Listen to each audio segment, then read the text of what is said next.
Pessoal, nesse vídeo eu vou contar para vocês como foi a nossa viagem para a Islândia.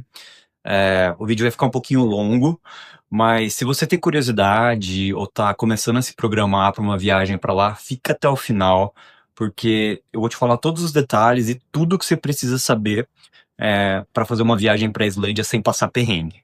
Me apresentando aqui, eu sou o Alex. Infelizmente, eu não sou um viajante, eu não sou um youtuber. Eu e a Nath, minha namorada, a gente é o CLTzão, né? Então, a gente viaja nas férias quando a gente consegue. E a gente ainda não conseguiu o sonho de viver viajando, né? E ganhar pra isso. Então, quando a gente consegue, a gente sai um pouquinho. Esse é o nosso primeiro vídeo. E o que motivou a gente a fazer é que em fevereiro de 2025 a gente fez uma viagem para a Islândia. Passamos 9 dias lá. A viagem foi sensacional, mas foi muito difícil de planejar. Tem muito pouco conteúdo em português, inclusive tem um canal legal que a gente achou que é o do Mochila Cheia, mas eles fizeram uma viagem um pouco mais curta que a nossa, e então foi assim, facilmente mais de 50 horas planejando, estudando, assistindo conteúdo gringo, aí a gente fez a viagem, deu tudo certo, e a ideia é condensar toda essa informação, tudo isso para vocês aqui. E o primeiro ponto, né? Por que ir para a Islândia? Aquilo lá parece que você está em outro planeta.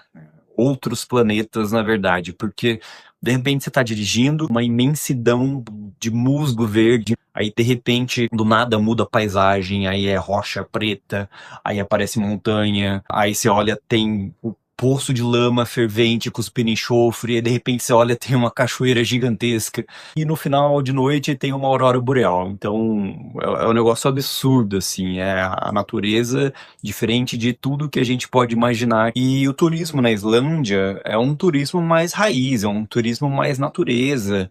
É, no nosso caso, né, que a gente pegou o carro, a maior parte do tempo você vai estar dirigindo sozinho, principalmente no inverno. É comum você andar 2, às vezes 3 horas na estrada sem cruzar com outro carro. Então, assim, se você for pegar um carro por conta própria, você pode ou alugar um carro comum, né, e vai parando nas cidadezinhas, ou fazer o que a gente fez, que é alugar uma camper van. A gente optou pela camper van porque você precisa de mais flexibilidade quando você vai fazer uma viagem para a Islândia, principalmente na época que a gente foi. Porque o clima é muito agressivo, muito instável, e vira e mexe as estradas fecham. Então, imagina que você reservou um hotel numa determinada cidade, mas o clima fechou, a estrada fecha, você não pode chegar naquela cidade naquele dia.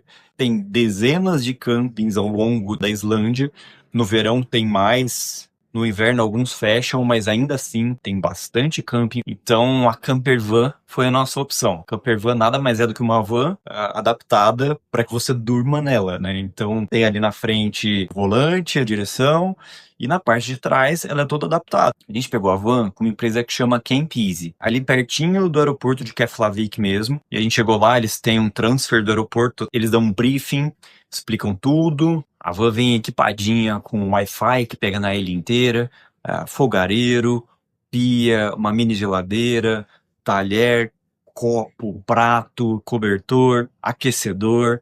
Então tudo que você precisa vai estar lá. A parte de trás tem uns bancos laterais ali que você desmonta e monta a cama. Não é nenhuma cama king size, mas tá longe de ser desconfortável. Eu dormi as 8 noites tranquilo, deu para descansar bem.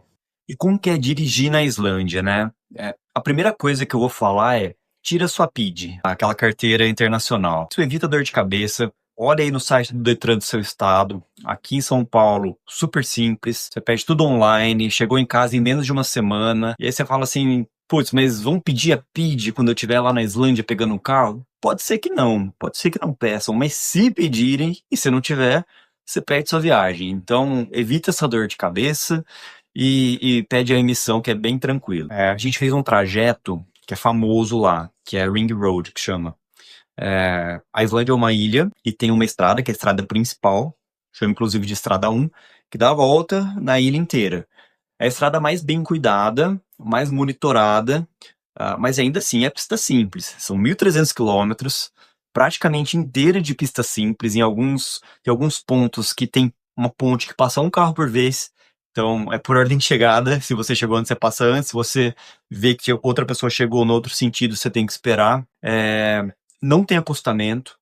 e tem um desnível logo no fim do asfalto, então tem um certo perigo, né? Se você não presta atenção ali, você pode sofrer algum acidente. Existem algumas estradas que cortam a Islândia pelo meio, ali nos Highlands, que eles chamam, mas não vai lá se você não souber o que você está fazendo. Primeiro, porque precisa de um carro 4x4, você não pode ir com carro de tração nas duas rodas. Segundo, porque a depender da época do ano, muitas dessas estradas são fechadas e o clima é muito agressivo. Vou falar isso algumas vezes aqui, principalmente no inverno. Se você estiver sozinho lá no meio e ficar preso numa nevasca, você vai ter problemas. Uma instrução de segurança que eles dizem na Islândia: nunca ande com o tanque da metade para baixo. A gente seguiu essa orientação, mas tem muito posto na Islândia. Eu vou colocar aqui um mapinha de postos de gasolina ao longo da ilha toda. Esse vídeo é de 2025, então, depender da época que você estiver assistindo, só dá uma conferida para ver se tem atualizações em outras fontes, porque pode ser que algum desses postos feche. A velocidade máxima na Ring Road é 90 km por hora. Sim, é chato. Ainda mais que a maior parte do tempo você vai estar dirigindo sozinho, num retão infinito. Mas multas por excesso de velocidade são muito caras. E durante o inverno, né, é perigoso, pode ter gelo, neve, vento muito forte. E durante o verão, o problema são as ovelhas. Tem muita ovelha na ilha, as ovelhas atravessam a estrada. E se você atropelar uma ovelha, você tem que pagar a indenização para o dono da fazenda que essa ovelha saiu. Bom, então vamos ao que interessa. Vou falar as atividades que a gente fez nesses 9 dias de viagem para a Islândia. Vocês vão ver que eu vou repetir muitas vezes palavras como magnífico, sensacional, impressionante, mas a verdade é que faltam palavras para descrever tudo que a gente viu lá. Então, no primeiro dia, a gente chegou na Islândia na hora do almoço, fomos para a base da Camp Easy, pegamos a van, passamos no mercadinho ali para comprar comida, água, essas coisas, e fomos para a primeira parada, que é a cachoeira de Seljalandsfoss. Essa cachoeira ela fica bem na beira da estrada e é espetacular, assim. É uma cachoeira gigantesca e o mais legal é que você pode passar por trás da queda da água. Você vai sair ensopado, mas vale a pena.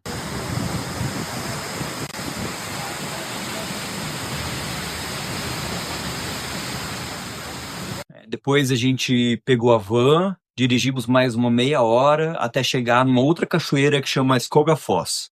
Essa cachoeira também é sensacional. E o mais legal é que você consegue subir até o topo dela. Então, do lado tem uma montanha e tem uma escada cravada na montanha.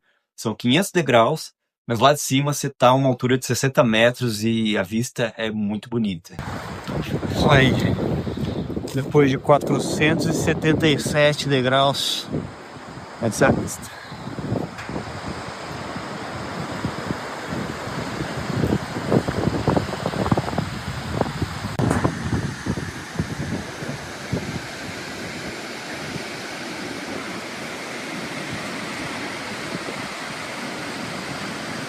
Para quem assistiu o seriado Vikings, tem uma cena do Floki nessa cachoeira.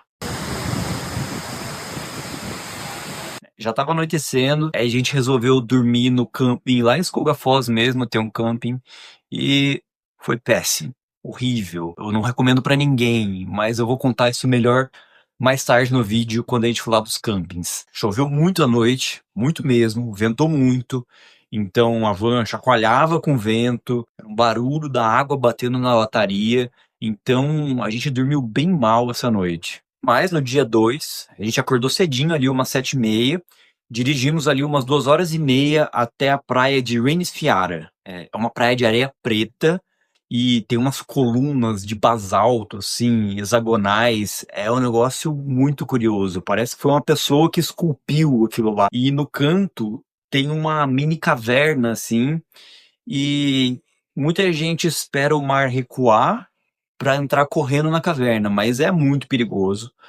O mar ali ele é extremamente bravo, extremamente traiçoeiro. Tem gente que já morreu nessa praia e não é por falta de aviso. Tem ali luzes amarelas, luzes vermelhas, mas muita gente simplesmente ignora. Saindo de lá, rodamos ali mais umas 2 horas e meia debaixo de muita chuva, até chegar no lago de Sarlon. A gente tinha agendado uma visita na caverna de gelo e o ponto de encontro era ali.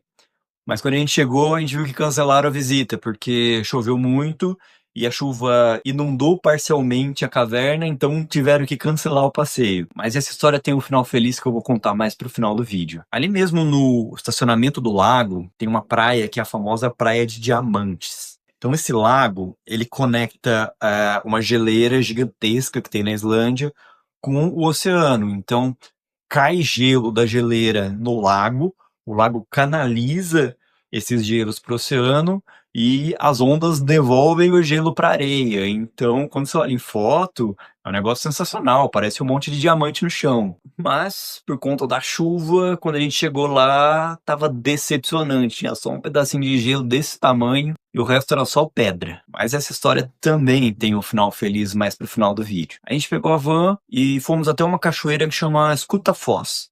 E essa cachoeira é legal porque ela fica fora do circuito mais turístico ali da Islândia. Então, só tinha gente ali. Paramos o carro, a gente andou ali uns 10 minutinhos seguindo o leito do rio, várias cachoeirinhas, assim, foi bem legal. Aí depois a gente foi pro camping para passar a segunda noite. Também choveu bastante, mas dessa vez o camping era bem melhor, já era aconchegante, limpinho, quentinho.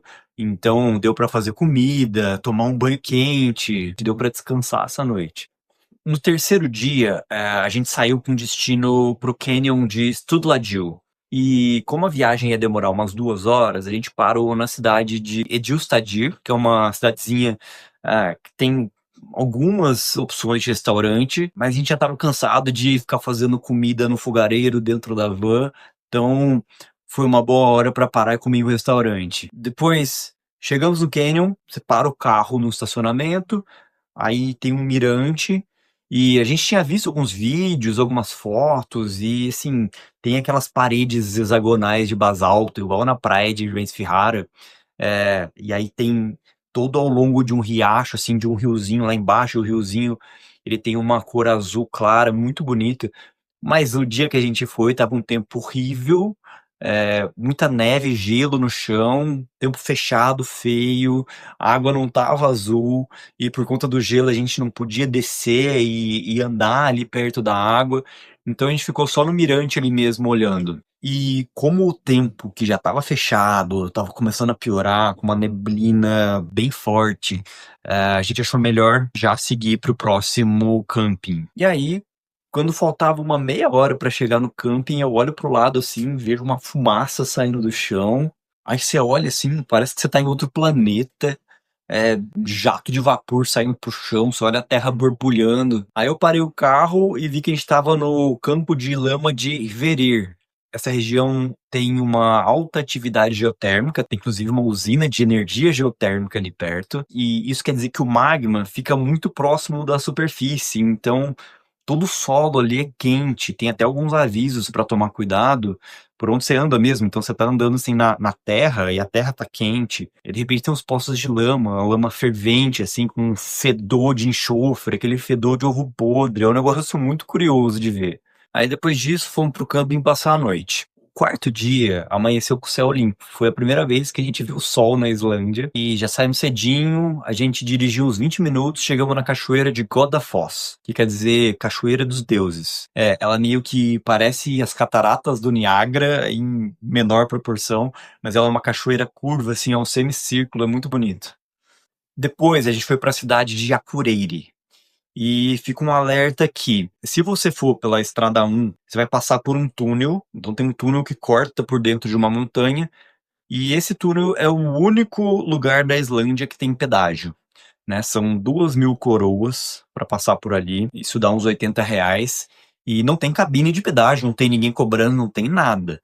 Então, se você for passar por ali, você tem que pagar pelo site ou pelo aplicativo de 24 horas antes a 24 horas depois. Se você não pagar, quando você for devolver seu carro, você vai ser cobrado dessas 2.000 coroas, mais uma taxa de 1.500 coroas, vai sair uns R$ 140 essa brincadeira. Mas a gente não passou pelo túnel, tem um desvio pela estrada 84 que ela dá a volta na montanha. E se o tempo tiver bom, não tiver gelo, essa estrada tá aberta e é a melhor opção para você passar, até porque a vista é muito bonita. Mas se o tempo tiver ruim, essa estrada fecha e aí você é obrigado a passar pelo túnel. Aí paramos na cidade, a gente tava morrendo de fome, paramos numa hamburgueria lá que chama Taste, muito boa por sinal, não sei se era fome, mas o lanche estava bem gostoso. E fomos até a cachoeira de Voslaug.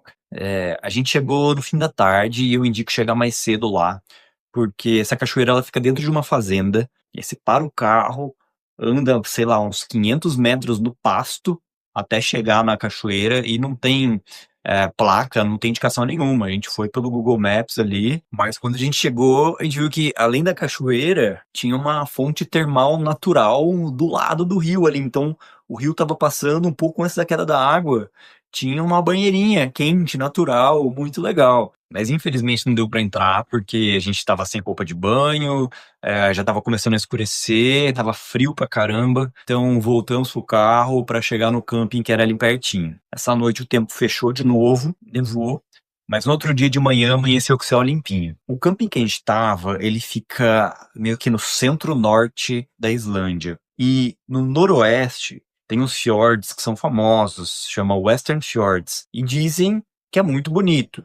Mas dizem, a gente não foi lá, porque aí a gente já sai da Rota 1, são algumas estradas mais alternativas, são estradas não pavimentadas. Então, como a nossa van era tração em duas rodas, a gente não tinha todo o conhecimento, a gente achou melhor não arriscar e fomos para o oeste, na península ali para o extremo oeste. E aí a gente rodou bastante, umas 4 horas, até chegar em Kirkjufell, que é a famosa Arrowhead Mountain do Game of Thrones. Você não pode subir na montanha, mas ela fica bem no canto da estrada, é super acessível. Aí em seguida a gente foi para Saxhall Crater, que é uma cratera que surgiu de uma explosão vulcânica 4.000 anos atrás. E é muito legal, porque você tá em uma planície, de repente você tem um morro de mais 100 metros de altura e você pode subir. Tem uma escadinha de metal em volta ali, você sobe. A vista é bem legal também. Aí saindo de lá, a gente foi para Djupaldosandur, que é uma praia enorme de areia preta, umas formações rochosas ali, de todos os formatos que você possa imaginar. E é legal que no caminho entre o estacionamento e a praia, você passa meio que parece um labirinto de pedras, então tem as paredes de pedra aqui, e você vai andando, aí de repente tem duas lagoas de água doce, água clarinha. Aí você anda mais um pouco, você chega na praia, é bem legal. Aí a gente saiu de lá e já estava anoitecendo e tinha mais 2 horas para chegar num camping que a gente escolheu, que era um camping que ficava perto do Golden Circle, que é a rota turística mais popular da Islândia. E é onde a gente queria ir no dia seguinte. Chegando no camping, pela primeira vez a gente se incomodou com pessoas. Até então a gente estava em uma viagem quase que sem contato humano.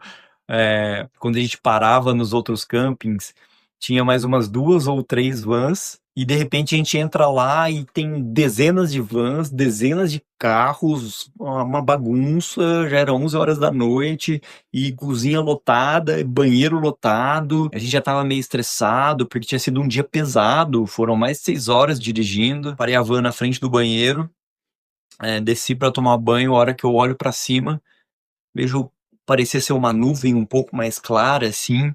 Aí eu peguei o celular, tirei a foto e, puf, era uma aurora. Era o comecinho de uma aurora. Quando a intensidade dela tá baixa, é difícil você ver com o olho nu. Mas a lente do celular, se você tirar uma foto com alta exposição, vai ficar verdinho ali. Ela é bem melhor para capturar a luminosidade da aurora do que o olho humano. Aí, pô, voltei pra van.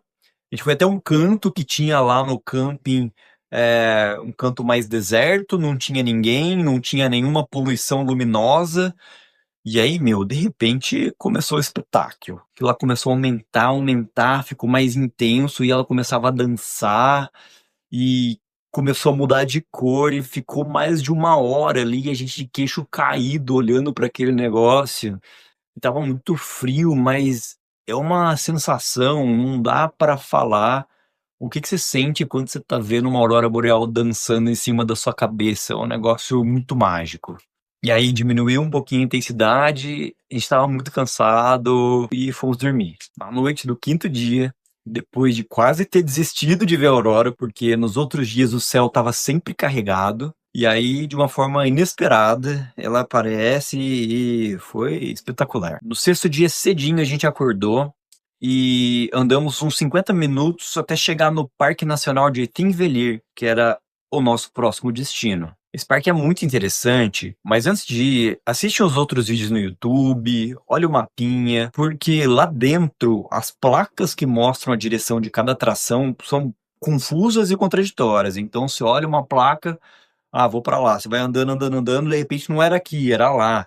Então, dá uma estudada antes que a gente bateu perna à toa. Mas a atração principal não tem como errar. Você entra no parque, você começa a descer pelo caminho e você pode nem perceber que você está diante da atração principal, porque você olha para um lado e tem uma parede de pedra. Aí você olha para o outro lado, tem outra parede de pedra. E o que você não sabe é que de um lado é a placa tectônica norte-americana, do outro lado é a placa tectônica euroasiática. E você está andando bem na divisa das duas. A Islândia fica uma parte numa placa tectônica, outra parte na outra, e por isso que tem uma atividade vulcânica tão intensa lá. São 130 vulcões entre ativos e inativos e algumas dezenas de terremotos todo ano. Claro que a maioria são de baixa intensidade, a gente não sentiu nenhum enquanto a gente estava lá. Nesse parque também tem a Silfra, que é onde você pode fazer snorkel e nadar entre as duas placas tectônicas. É o único lugar do mundo que você pode fazer isso. A água é extremamente cristalina. Esse passeio custa uns R$ 1.000. O tempo tava meio feio, tava ventando muito, tava muito frio. A gente achou melhor ir pro próximo destino, que era o Parque dos Geysers, que ficava a cerca de 1 hora dali. Depois de rodar uma meia hora, tinha uma placa na estrada, assim, apontando pra esquerda, que tinha uma cachoeira que chama Broarafoss. Desviava um pouquinho, mas falando, pô, vamos lá conhecer. E, cara, é surpreendente, assim, é uma cachoeira dentro de um rio. Então imagina assim, que você tem o rio, tem a água, você tem o assoalho de rocha, e aí de repente esse assoalho ele tem uma cachoeira dentro dele, então isso gera uma corrente de água curiosa, então fica uma parte da água mais clara, mais esbranquiçada, outra parte um pouco mais escura. É só olhando o vídeo aqui para vocês entenderem o que eu tô falando. A gente ficou um pouquinho lá e depois continuamos o caminho até chegar no Parque dos Geysers, que é bem tranquilo também. Você para o carro no estacionamento do lado da estrada, atravessa a pista e já entra no parque. Logo no início já vem aquele cheiro podre de enxofre e você vai andando, tem umas banheiras de água 80, 100 graus. Obviamente tem um cercadinho para os curiosos não chegarem muito perto. Mas até então, são banheiras de água. Aí você vai andando mais um pouco até chegar nos Trokur, que é a atração principal desse parque. E é um geyser que entra em erupção a cada 5 ou 10 minutos e a altura da água pode chegar até 30 metros.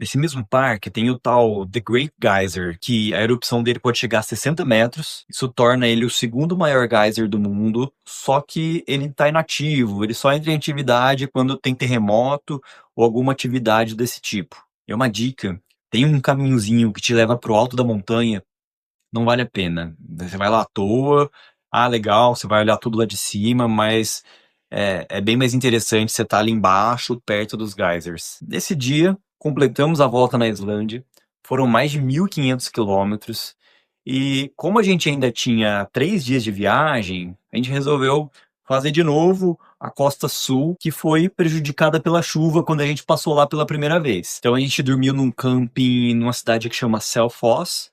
Essa noite também teve uma aurora, mas era uma aurora bem mais tímida e o tempo estava parcialmente nublado, então não deu para ver direito. No sétimo dia, a gente dirigiu mais uns 50 minutos até chegar de novo em São João da Foz. Foi a primeira cachoeira que eu falei no vídeo. E como o tempo estava bom e a gente estava sem pressa, deu para andar um pouco mais na região. A gente descobriu que ali pertinho tinha uma outra cachoeira que chama Rio Frabui. Ela é muito particular porque ela tá no meio de uma parede de pedras, assim. Então, você não dá de cara com a cachoeira quando você chega, você tem que andar em um caminho de pedras e ela tá lá no fundo.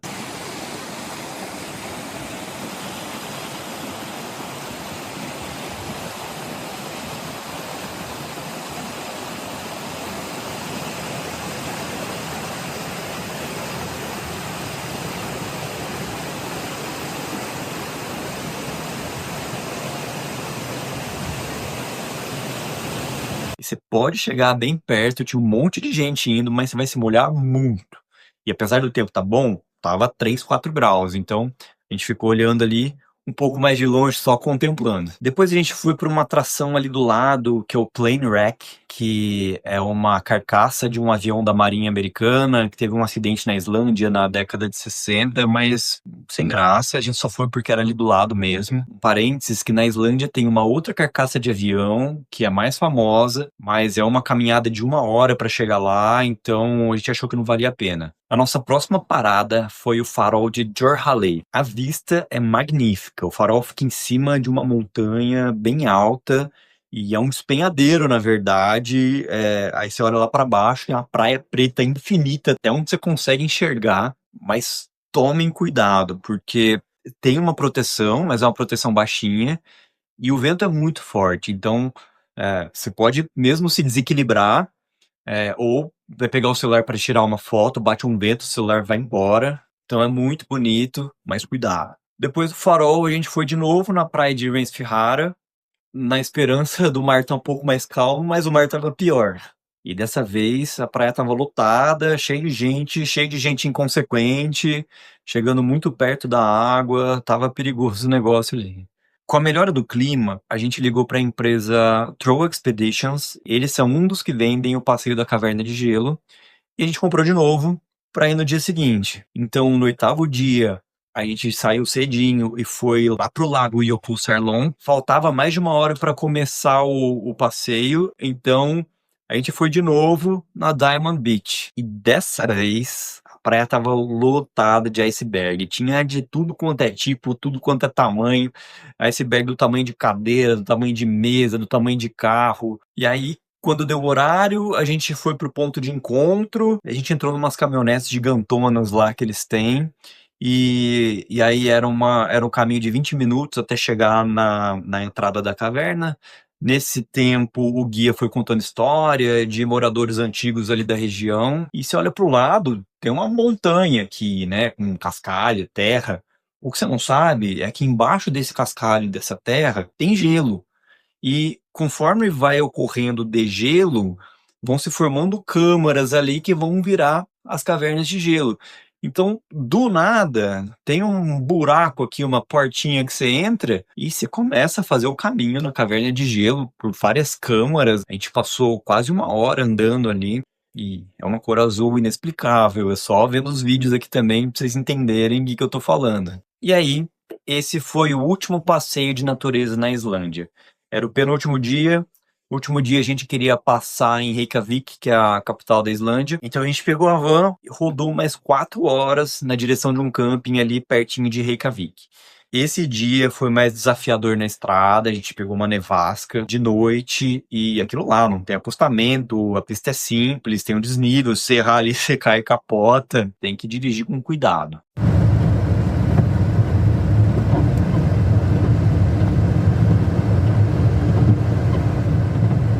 Mas deu tudo certo, o tempo limpou.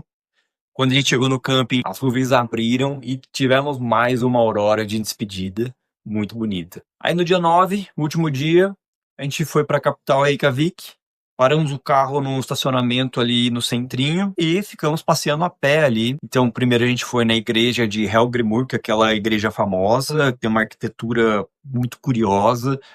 Uns dizem que essa arquitetura é por conta da aurora boreal dançando, outros dizem que é uma alusão àquelas colunas de basalto hexagonais que tem na Islândia inteira também. Não sei qual é a verdade, mas é muito legal. Logo em frente da igreja tem a estátua do Leif Erikson.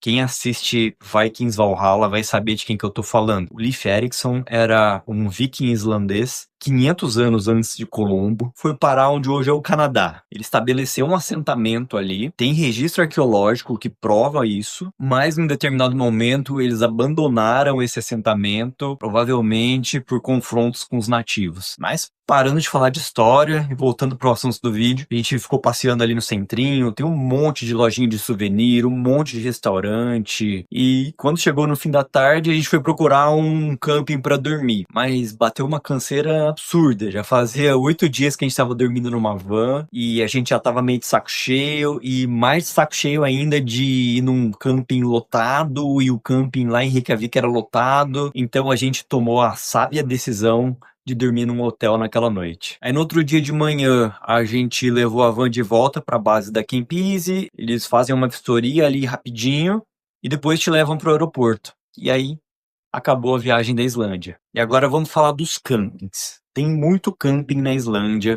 A estrutura de turismo do país foi construída em torno desse conceito, desse tipo de viagem, onde os turistas têm autonomia e explorando tudo por conta própria. No entanto, é importante ficar atento à época do ano. No verão tem um monte de camping aberto no país inteiro. No inverno também tem bastante camping aberto, mas menos. Tem campings que fecham no inverno. Veja bem a época que você vai. Eu vou colocar aqui na descrição um mapa de campings, os que são abertos o ano inteiro, os que são abertos só no verão.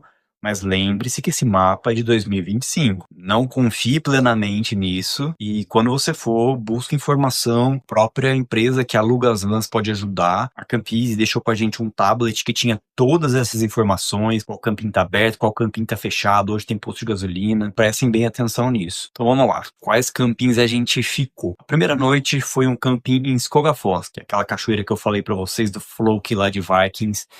E apesar de estar num lugar maravilhoso, o camping era horrível. A nossa primeira noite e foi péssimo. Não tinha uma pessoa para atender, não tinha uma informação clara. Então, depois de muito bater cabeça ali, eu fui ver que tinha uns papéis colados na parede, com QR Code que jogavam no site, aí eu fui entender aonde pagar o negócio, e o banheiro imundo, nojento, o chuveiro não funcionava, tinha 2 pias pro lado de fora que também não funcionavam, o registro estava quebrado. Então, assim, ó, se tivesse que dar uma nota de 0 a 10, eu daria 1, só porque é do lado da cachoeira.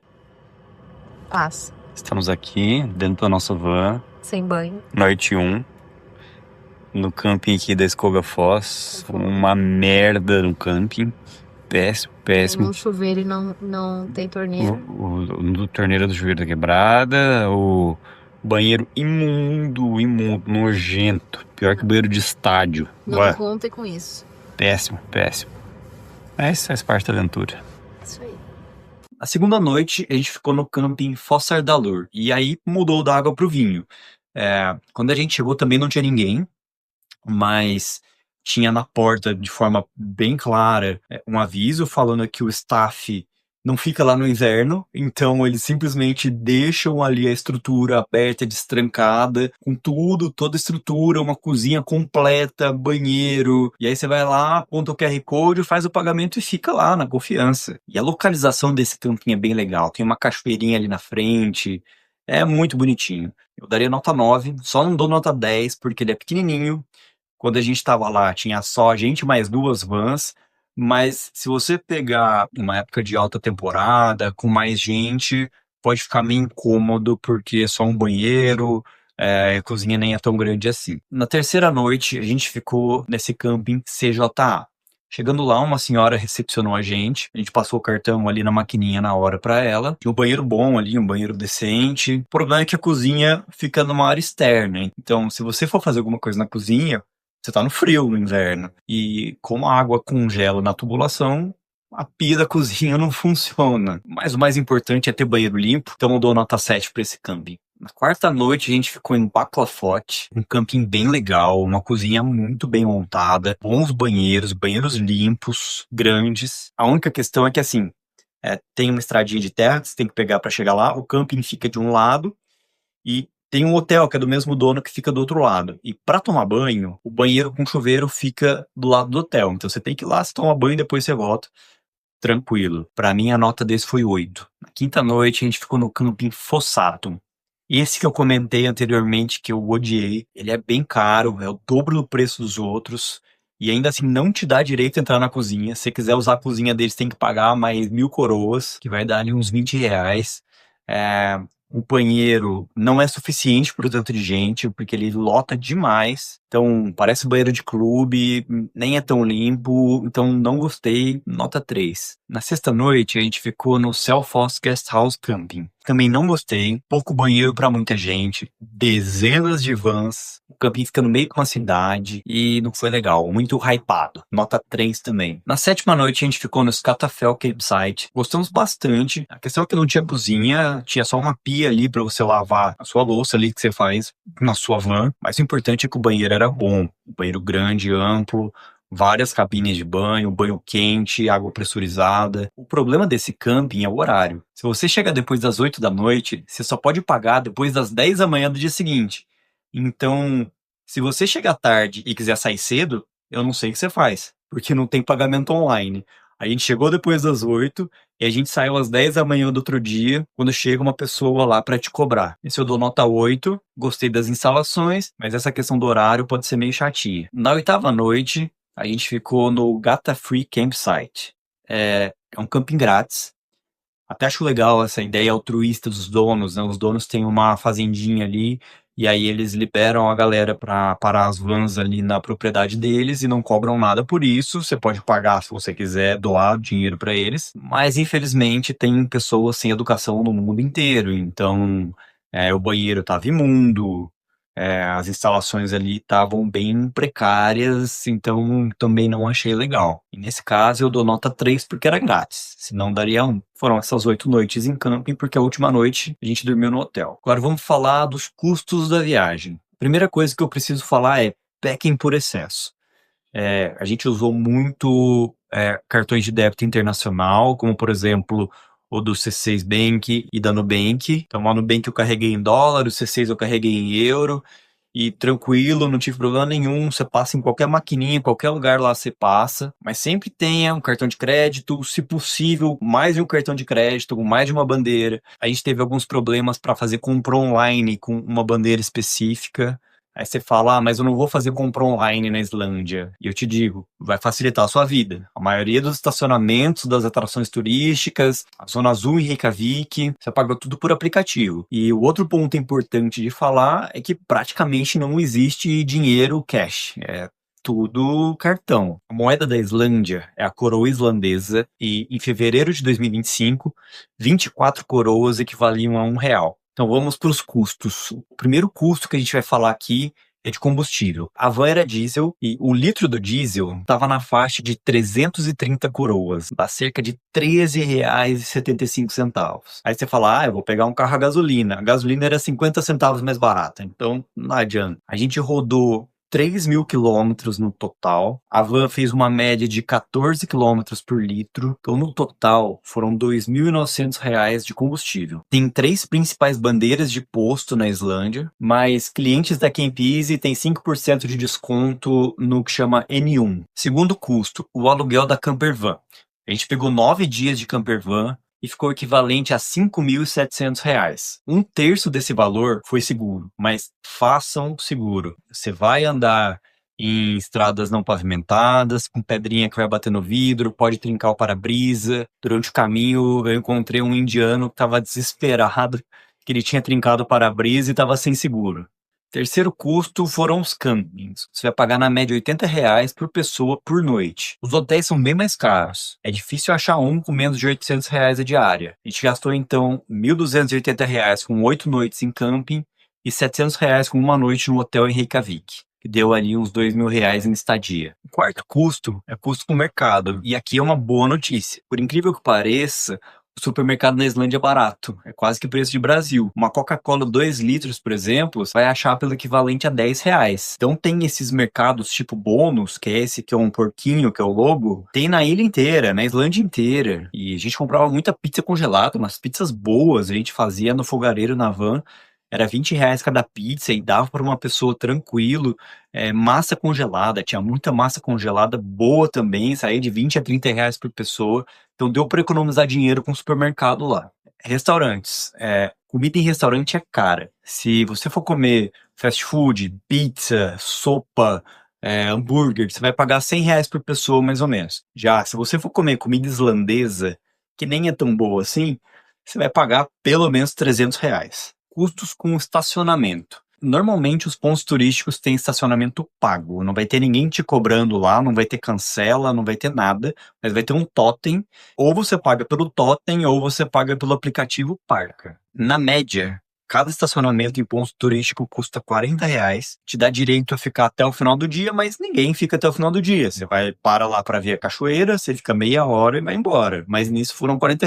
Tours. A gente fez só um tour, foi da Caverna de Gelo, e foi R$ 900 por pessoa. Tem outros parecidos, como por exemplo a Caminhada na Geleira, que era R$ 1.000. E os preços saem disso. Se você for, por exemplo, fazer um passeio de barco para ver baleia, vai ficar muito mais caro. E mais uma boa notícia, você não vai ter custo com água.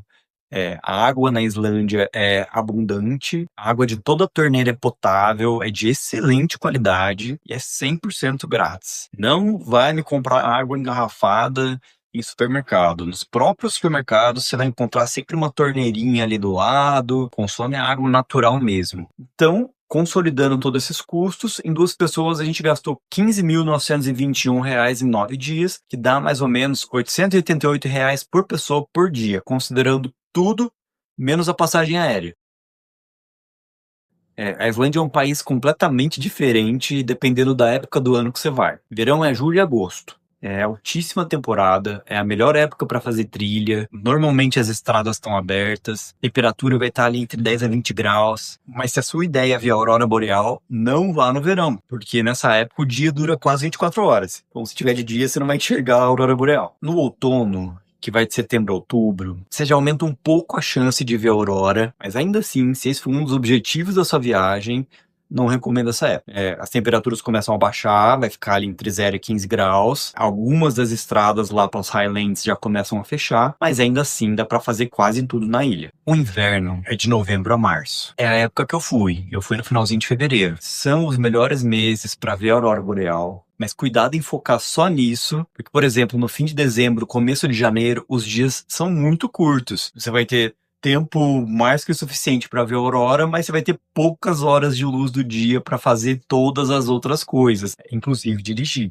As estradas já começam a ficar imprevisíveis, então de uma hora para outra a estrada pode fechar. Toda vez que você vai pegar o carro, você tem que olhar no aplicativo lá para ver se a estrada até o seu destino está aberta ou não. Então eu recomendo evitar ali esses períodos de poucas horas de luz de sol. A temperatura ali vai ficar entre menos 10 e mais 8 graus, foi o que a gente pegou, e tem de tudo. Sol, chuva, neve, gelo, vento, você revê de tudo. E a primavera vai de abril e junho. As atrações ali e o clima são parecidos com o do outono, mas as cachoeiras vão estar mais volumosas porque vai ter todo aquele degelo ali pós-inverno alimentando as cachoeiras. Falar agora de roupa. Depois que você escolheu a época que você vai, você tem que escolher a roupa adequada. Eu vou falar só da roupa do inverno, que é a mais importante e é a época que eu fui. E assim, uma roupa errada pode acabar com o seu dia de passeio. Você pode ficar ensopado, se não tiver uma roupa impermeável, você tá perdido. Porque é frio, vento, você vai passar perrengue. E você vai se molhar. Vai chover um dia ou outro, você vai chegar perto de uma cachoeira. Então, levem roupas impermeáveis. Eu comprei um casacão de neve impermeável na Decathlon, paguei R$ 600. E foi ótimo, porque além da resistência à água, ele me protegeu muito do vento. Ele tá muito lá. Então, vai ser difícil você pegar uma temperatura de menos 20, só que se tiver uma temperatura de 2 e um vento de 60 km por hora, você tem que estar bem protegido. Então vamos lá, de dentro para fora. Eu usei uma calça e uma camisa de segunda pele, uma camiseta normal, um moletom em cima da camiseta e o casacão da Decathlon por cima e uma calça impermeável de esqui. Para mim foi o suficiente. No pé eu colocava 2 meias e uma bota impermeável também. E não se esqueça da touca e da luva, você não quer congelar a orelha nem o dedo. E não é aquela luva de Campos do Jordão, não, é luva de verdade. Vai lá no Decathlon, faz uma comprinha lá na área de roupa de neve. E se você for ficar em campings, leva uma toalha. A gente levou aquela toalhinha de microfibra, que ela absorve bem a água e é pequenininha, levinha, não ocupa espaço. Sobre os aplicativos que você tem que ter, vou falar 5 que vão salvar a sua vida lá. Primeiro é o Google Maps. Sempre baixa o mapa offline. A cobertura de internet lá é muito boa, mas você pode ter algum imprevisto. Então baixa o mapa offline que você não vai ter problema. O segundo é esse Fard e Weather, que você pode, em tempo real, ver todas as condições das estradas e do clima. Então você vê se a estrada está aberta, se não está, se a estrada está com gelo, se está com neve. Muito importante, todo dia antes de pegar a estrada, olhar esse aplicativo de onde você está até o seu destino para saber se vai ter algum problema. O terceiro é o Weather, que ele é de clima e previsão do tempo. A previsão do tempo deles é muito boa. O quarto é o Parker, que você pode usar para pagar a maioria dos estacionamentos de pontos turísticos e também a Zona Azul de Reykjavik. E o quinto é o Aurora. Ele vai te mostrar ali se está tendo chance de alguma aurora boreal. Então ele tem as manchas com as probabilidades. E lembrando que são probabilidades. Você pode estar olhando ali no aplicativo que está tendo alta intensidade, mas você olha para o céu e não vê nada. E além disso, para você ver a aurora, o céu tem que estar limpo. Não adianta nada, tá rolando uma aurora com uma intensidade violenta lá e tá cheio de nuvens, você não vai ver nada. E é isso, pessoal. Espero que esse vídeo te ajude, espero que você faça uma viagem pra Islândia, porque, como vocês viram, é uma experiência que todo mundo tem que ter um dia. Tchau, tchau.